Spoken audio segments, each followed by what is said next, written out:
Yeah, I'm okay. Would you like to just catch up? I'd kind of rather catch up in a minute, mate. I mean, I'm kind of just woken up, but yeah, potentially. So remind me of what you do again. Yeah, I'm Titheridge, I'm psychiatry registrar. Psychiatry registrar. Yeah. You didn't know what an MDT was yesterday. Is that right? I do know what an MDT is, yeah. Okay. Sorry, I was just remembering it. I was a little bit thrown by that. Obviously, the last person I dealt with, the last consultant, was a complete criminal. And obviously I'm not very well, so it's good for me to remain vigilant about stuff. Can I just check your ID again, mate? Of course you can. Thanks, bud. So liaison psychiatry. Yeah. Titheredge. That does look like you, sort of. What did you want to talk about, Daniel? Just to catch up and I know where we've got to. I didn't get a feedback from you yesterday. I appreciate I was out for a couple of hours. Up to the ward about 3:30 or so, I think. Yeah, I went out at 3 o'clock. I was back at about 6:30, 7 o'clock. So, yeah. So if I just pull up a chair for 10 minutes or so. I kind of haven't really got that long, mate. I kind of wanted to get to shout. In brief, what was it you wanted to talk about? Fine. So just to say, we spoke to the head management down in Devon Partnership. I raised your concerns that you would prefer to be in a bed in Bristol, in a private bed. So they're aware that would be your preference. I did explain that that's because your brother was here. So just to make you aware, we did, raise that with them. Although the decision makers on it. They're still looking for a bed. They haven't identified one yet. I believe there's still quite a few people waiting. Yeah. Our hospital management here. Sorry, can I have a cup of tea or coffee? Would you like? Sorry, can I take that cup away, please? Lina?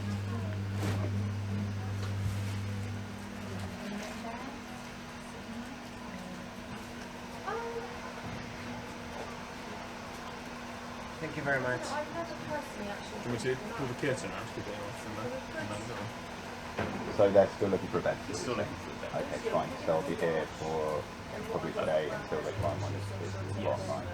Our hospital management here will speak directly with the managers of their trust, and normally they're quite effective in getting a response. So as soon as we've got a bed for you, then we'll... Daniel, it's a difficult situation, and I understand that it's quite far-reaching and there's some quite personal complications with it. But I do think that an internal investigation needs to be carried out as to what happened at the last hospital, and I think that's really relevant in terms of how beds are going to be allocated and where I go moving forward. If this isn't done, there's every possibility that whichever hospital I move to, if there has been, I'm going to be really frank and open, if there has been criminal involvement where criminals have approached NHS staff, either with malintent or with other routes of persuasion, if that isn't addressed, and I move into a hospital, there's every possibility that could continue, and that could put people at risk, as well as myself. That could put NHS staff at risk. And at the moment, you're in a situation where legally, because I'm a British citizen, I'm entitled to use the NHS, and I do feel I need it. That is something which I require at the moment. But it's really important that the issues that I've raised with you and your colleague aren't dismissed, and they are followed through. This is a security issue. This isn't a medical negligence claim for which I need to seek independent legal advice. This is a really serious NHS issue, and it's something which is very, very important and is really relevant. I really appreciate you trying to get me a place in Bristol, and I massively value that, and I'm hugely grateful for that. And if that's something they're able to achieve, that's a brilliant thing. What does need to happen is that an investigation into the failings by NHS Devon Partnership, if that doesn't happen, I've made you and your colleague aware of it, and I don't want to put you in a difficult position because I don't know, the ins and outs of your remit and how you do and don't factor your decision making and really realistically what scope you've got to be able to do that. I understand that phoning 101 isn't something that you're necessarily going to want to do in the most immediate sense, and I understand that your career and the diplomacy around the way that you deal with NHS governance issues is not something that I'm necessarily a party to. But it is something which needs to be addressed. And just wash your face. I think it's something which is, you know, as important for you to be involved in as it is for me to kind of keep saying. I mean, I don't know what I would suggest that you do. We discussed it in our team with our consultant, Dr. Manley. Doctor who? Dr. Manley. Dr. Manley. 7. Okay, and who are they? So they're the psychiatry liaison consultants. And Okay. the feeling was that, you know, you've got quite a few avenues that you can pursue, and that as the person that, you know, is at the centre of this, you can raise your concerns through formal complaints to the trust, which triggers the investigation, through contacting the police if you feel there's a...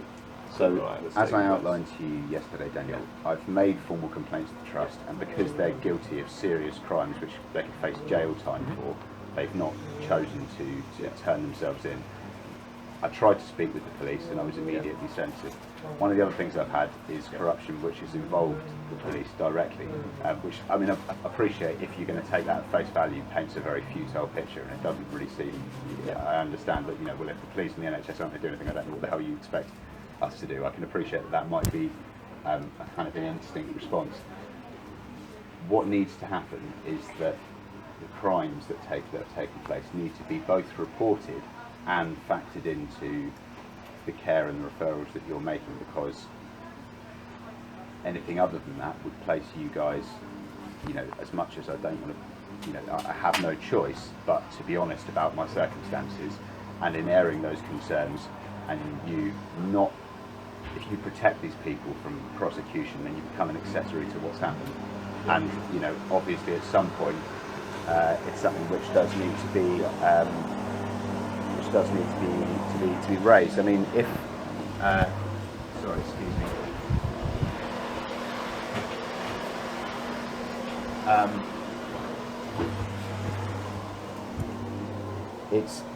It's really serious, Daniel, and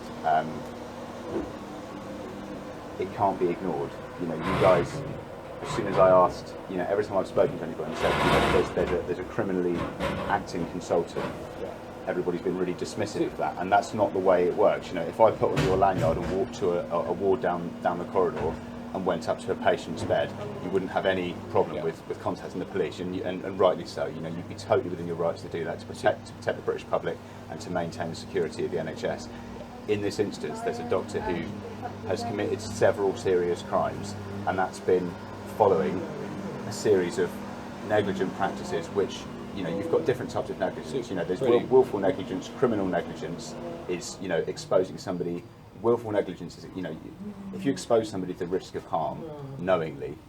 You know, criminal negligence, you know, is you know, letting somebody drive a car away without any brake cables in it. You know, this is tantamount to what they've done, and by referring me into another ward, and refusing, you know, and protecting these people. You know, if I tell you that I've robbed a bank, and you say, well, I'll keep that quiet and give you a job at another bank, you know, you become an accessory to those series of crimes. It's unfortunate, and you know, I appreciate you've got a life and a family and a career to get on with, and I don't want to put you into a difficult position, but unfortunately, this is where we are. What's happened can't unhappen, and in terms of the way that we work forward, I mean, I've made you guys aware of what's happened. I've given you as much reference, allegorical and clerical reference, as you need to verify that. If you contact Melanie Walker, who's the head of NHS Devon Partnership Trust, I don't know what her implications are in terms of... And have you spoken to Melanie Walker? I've not, no. She received an MBE just recently, and as far as I know, the trust is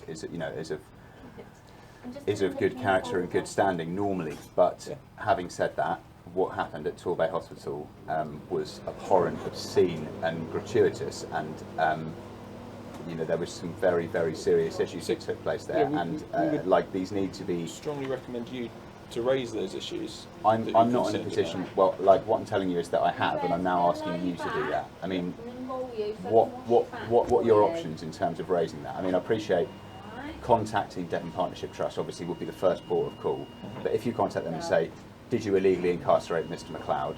Did you commit any human rights abuses on the ward while he was there?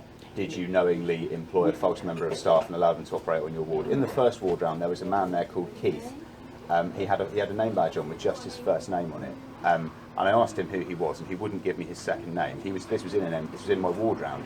He refused to give me his second name, and then when I tried to say, "What's your job? Why are you here?" he wouldn't tell me what his job was, and then he left his job the next day. You know, that alone, you know, is a huge issue. As professionals, we don't investigate concerns. We can raise concerns. We can't investigate concerns. We can flag up your concerns to Devon Partnership Trust. But there's nothing that we can do to investigate that. That's if I was raped by a consultant on a ward in a hospital and I came and told you about that, you would have a duty to do that. If somebody had tried to murder me, to shoot me or stab me or abduct me in an NHS hospital, you would have a duty, especially if it was a member of NHS staff, you'd have a duty to report that. Even as any kind of business owner, you know, if I tell you that somebody had tried to murder me and presented you with the evidence, or if you heard that, you know, that a murder or a multi-million-pound fraud had taken place, once you're aware of that and you refuse to report a crime which you've known to have taken place, you become an accessory to that. It's your decision to report the crime. It's your decision to not report it, and in not reporting it, you are protecting these people, and you're becoming an accessory after the fact. This is something which is affecting NHS staff directly, and it's something which is really, really serious. And it does need to be, you know, you're doing the British public and the NHS a favour by standing up for what's right here and trying to. Are you still happy to be admitted informally to a Devon Partnership I am. bed? I would rather not be admitted informally to a Devon Partnership bed. As I've outlined to you, I don't feel that would be my least preferential option. And I would rather, as maybe you least said, preferential, but also most likely, I suspect. From my discussion with them. Well, if you're happy to wait for a bed in Bristol, then you know, that's what I'm looking to. Only if they're willing to fund a bed in Bristol, really. That's the. Well, I mean, that's what you've led me to believe this morning, is that you told them about that I'd rather be in a bed in Bristol, and they're waiting until one comes up. I mean, they're waiting until a bed comes up, and I suspect it's more likely they'll put you in a Devon Partnership bed than a Bristol bed. Yeah, I mean, we'll obviously cross that bridge when it comes to it. I mean, I'm not. You know, it's a very, very difficult situation. But like, you need to contact the police. Like, you need to phone Avon and Somerset Police and say, I've got a patient on the ward. And I mean, have you got access to my clinical notes at Devon Partnership? Very limited. Why is that? Because they work on a different system, so they can only share small amounts of information. Okay, so we'd have to request it from them. I've got my clinical notes, and it clearly shows that there's a consultant not on the specialist register, and that's the person who's ejected me from hospital. Okay. That alone is enough to warrant a police investigation. What I don't know, Brody, is whether that person is an approved clinician, which is what they would need. You can be an approved clinician, have the ability to discharge people from section, to give Section 17 leave without being a consultant. You can do that as a senior nurse, you can do that as a senior psychologist, if you're on the right register and have the right training. I don't know the ins and outs of this. There is exemptions to consult. If you want to be a substantive consultant within a substantive, you have to be on the specialist register. There are exemptions, to my knowledge. They apply to dental consultants only. If you want to be a psychiatric consultant and prescribe psychiatric medicine, and more importantly, because you're dealing with the Mental Health Act, you're dealing with incarceration, which has a Ministry of Justice side of things, and like I said yesterday, the European Convention on Human Rights. I mean, deprivation of liberty. And that's where approved clinician status comes in, which is the person that can or can't discharge other sections of the Mental Health Act. So, Brady, I think the right people for you to talk to about this are Devon Partnership Trust. I have done, is what I said to you. You know, I spoke to them. She refused to give her details. She disappeared as soon as she had her details. Have you raised there was a photo of her on the wall. Service? Every other member of the staff had a name on the photo on the wall. She was the only member of staff that didn't have a name next to her. When I tried to take a photo of this, staff immediately approached me and told me to delete it. She refused to give me her details. The staff had given me the wrong names. She's disappeared as soon as I went on leave. This lady's obviously acting criminally, and you need to you raised your concerns? Yes, I've raised the concerns. Through the PALS service? I didn't contact PALS. I've spoken with the hospital management directly. Okay. I've spoken with the Mental Health Act Administrator. I've spoken with... Why don't you speak to PALS? Because that's the route for managing complaints. So... That's the best route for managing complaints. It's not the best route to manage this complaint. So if you can appreciate, obviously there's no way that there's no way that they didn't know that this lady wasn't qualified. If you go and apply for a job as a brain surgeon without qualifications and you end up operating on somebody, it won't be because that person then complaining to the NHS Trust that's allowed you through the doors and into theatre isn't the right route to take, because they know already that you didn't have the qualifications to apply for the job, and that what you're doing, endangering human life illegally, that you're doing with their consent and with their knowledge. At the moment, Devon Partnership Trust, I believe, is not a criminal organisation, but has been compromised by outside influence, and I believe that what needs to happen in order to resolve that and to protect the British public and to, indemnify the security of the NHS is that you, as an NHS employee, need to address those issues and appreciate that they reflect massively onto this very remedial task that we're completing now of a referral, and that they are going to continue and potentially endanger other people if they aren't addressed. I think it's, I don't want to put myself in the fire line, and I totally appreciate this is not what you want to do on a day-to-day basis, come to work. This is not what you signed up for. You aren't here to fight organised crime. You're here to help to make people better, and that's why you decided to practice medicine, not because you wanted to get involved in things like that. But unfortunately, that's the situation that we're in, and people like this can do this to other people until the end of time if nobody ever stands up and does what's right. You need to contact the police, put it to them that you have a patient who's been illegally detained, which is a crime, and lawful detention is a crime, and that you've got strong grounds to show that a consultant has been practicing without a licence, and that there may have been corruption within an NHS trust, and you're reluctant to contact the trust. I mean, you can contact the trust if you wish on my behalf. I've exhausted my avenues with the trust. I've spoken with the Mental Health Act administrator. I've spoken with the ward manager. I've emailed them. I've spoken with the head of mental health services in Devon over at Wanford House on the telephone. I've explained the situation in detail to various different people. But what's happened at this stage is that because they've been complicit and involved, they don't particularly want to make themselves vulnerable to prosecution. I think it would be sensible to raise a complaint through PALS, just so that it's been done. I need you guys to do something. Like you guys have a duty to do something, and that's not I'm not being unreasonable, and I'm not trying to pressure you, but you do become an accessory to the crimes. We've got a ward round today at 1 o'clock. I'll discuss your case in the team meeting, okay? So if there's any other actions that our team feels we need to take, okay? I think you need to speak with. My advice is that if you want to speak to PALS, I would recommend doing so. I think that's the best route for a complaint. This isn't the complaints are registered. This isn't a complaint issue. Like if you walk into a bank manager's office and you get bent over the table and buggered, you don't write a complaint to customer services. This is a much. The police. Yeah, but what I'm saying to you is that my scope to contact the police, based on the situation, you're about to go and put me into another hospital somewhere, maybe even with the same trust, and your ability to contact the police and have an involvement in any criminal investigation.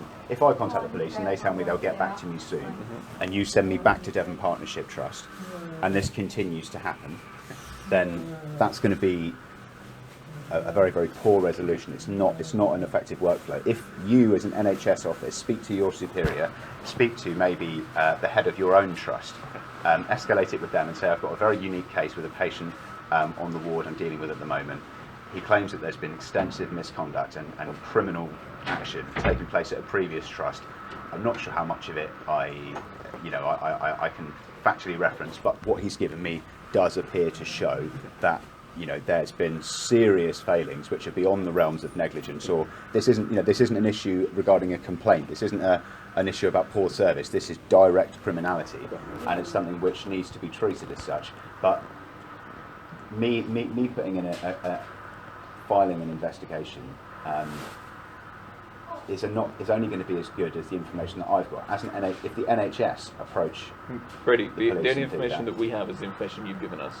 We don't have access to any notes from Devon Partnership. The information I've given you is comprehensive. I've got all of my medical notes. I've got the assessment notes. I've got confirmation from the Mental Health Act administrator that they weren't medically scrutinised. I've got my clinical notes, some of my clinical notes. I've got I've got a care plan and a Section 17 leave and a T2 and I've also got numerous consultations which I've got records of from that hospital, which very, very clearly outline what's happened. Yeah. There isn't really any. Because what I mean is that, you know, if you want to go to the police, you have all of the information. I understand. that I can I'm welcome to do that, but if you see what I I'm mean. saying is that. There's nothing else that I have that. So you're part way through a situation. There's been a load of crimes committed by a business you work at named NHS, and you're about to go and make a decision which is going to potentially allow those crimes to continue. Yeah.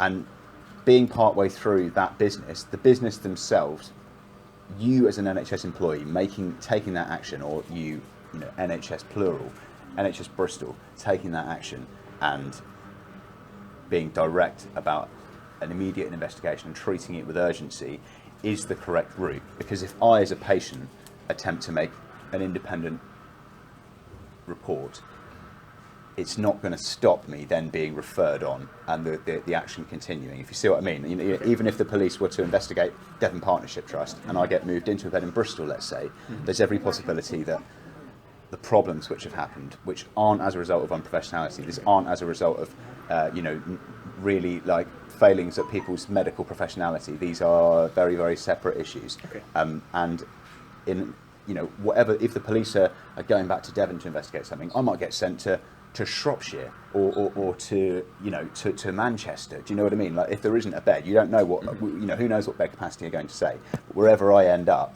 even if the police sent a whole load of you know, SO19 guys to come and turn over all of the computers in the office and forensically analyse the whole of Haytor Ward now, and that continued for the next week. They wrapped the place in a polythene bubble and did, you know, an analysis of everybody that's been around the building and launched a full investigation. I could still be in Luton in an NHS hospital there, and these issues could be continuing. If the NHS takes a stance and says this patient's, wherever this patient's going to be sent, there's a strong likelihood that, based on what's happened before, these things could continue. Yeah. From that point, I think the police can unlikely, really. liaise with the NHS, and what you're going to be able to do is going to have a much more, you know, a much more effective and direct route to protect NHS staff and myself, and to stop this from happening again. I mean, What you're saying. I think A couple of things. I will raise your concerns in our team meeting, which I'll walk around with our consultants there. Would you contact the police, Daniel? I will discuss with the team. If you call 101 and just run it past them and say, these are the issues, I'm more than happy to share with you all of my information. First, okay? I'm more than happy to provide you with any assistance that you require. If there's anything at all I can do to help you to remain safe, insulated, diplomatic, if there's any information that you require, if there's any assurances you require, if you want me to sign a non-disclosure agreement to keep things private, if you'd like any sort of advice, you know, I'm very much at your service. If you're happy to do that, I'll do whatever I can to protect you and to help you. Discuss it at our team meeting, okay? Okay, I'd appreciate that. Can I just confirm with you? You know, Yes. If in the informal bed is in definite partnership, You know my feelings, you Daniel. I mean, prefer I would rather not be at. Obviously, be I in would hospital. rather not be in Devon because Partnership. the alternative could be that, you know, you weren't admitted to hospital.